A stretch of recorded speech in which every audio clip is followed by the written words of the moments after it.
My name is Christian Larson. I am the director of the film Leave the World Behind, a documentary film about Swedish house mafia. I'm Amy Thomson and I'm the manager of Swedish House Mafia.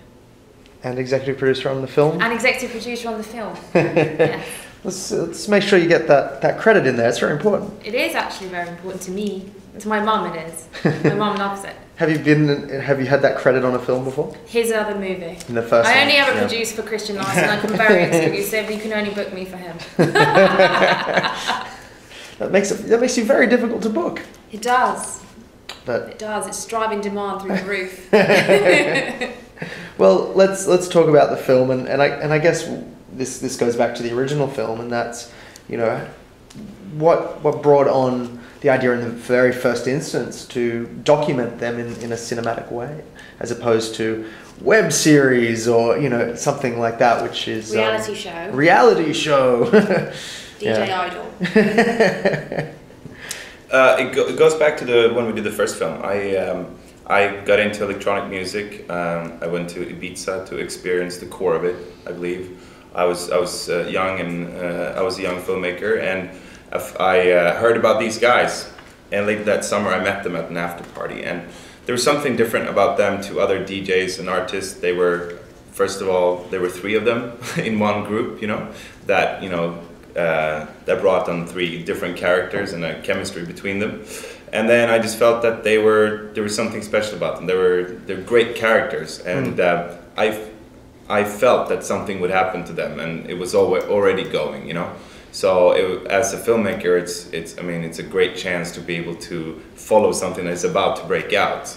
So we started to film, you know. Sebastian, one of the guys, had already done some filming on his Handycam, and you know, we played around with that. We made a few YouTube clips, and then quite early on came the idea to make a first short documentary that actually came out pretty much the same time as the first single of the band, which is quite unique. Yeah. We made a film before we made an album. And then the rise from there was so fast. I mean, do you want to talk about that? You know, that initial gestation period. I think interestingly, like the film process that we've had as a band, being, because you know Christian's been with us the whole time.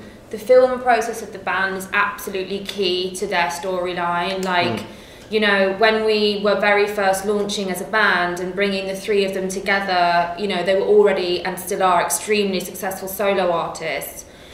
You know, you get to a stage where, you know, you sign to a major, you want to go play festivals that aren't just electronic music, or you want to be able to like rent venues like Madison Square Garden.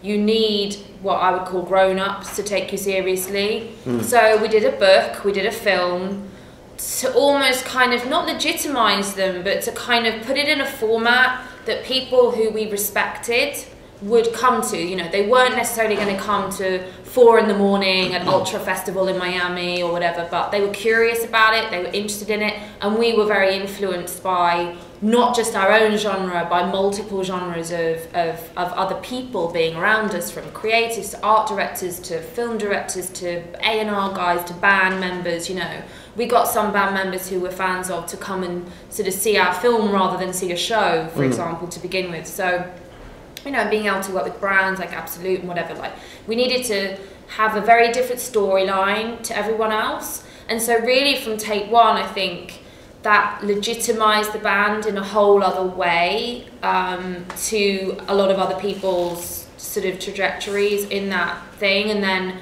the next logical step with Christian, aside from the music videos that he did with us, was to come on the last tour. So let's talk about that, you know. And I mean, you couldn't have done that tour without documenting it, I suppose, since you had been around for that. But, you know, what was the feeling from everyone when they did decide that was it? I mean, what was your initial reaction to that? My reaction was shit, you know. I can't believe this is happening, of course, you know. I think that was the reaction of everyone. At the same time, when they popped the question of doing another film, I mean, we had already done one, sort of, you know, even though it was a short format film, but we had done a film. So the question was, are we going to, you know, what's this going to be? Is it going to be another film like the same? But, you know, with this fact that they were breaking up, it brought something interesting to it, because we did a film that came, as we said, almost before the first single of the band, you know, and now they're putting it to an end. So we have the opportunity to catch that, you know. So it put it into a nice perspective of having a film that captured the beginning and then one that would capture the end.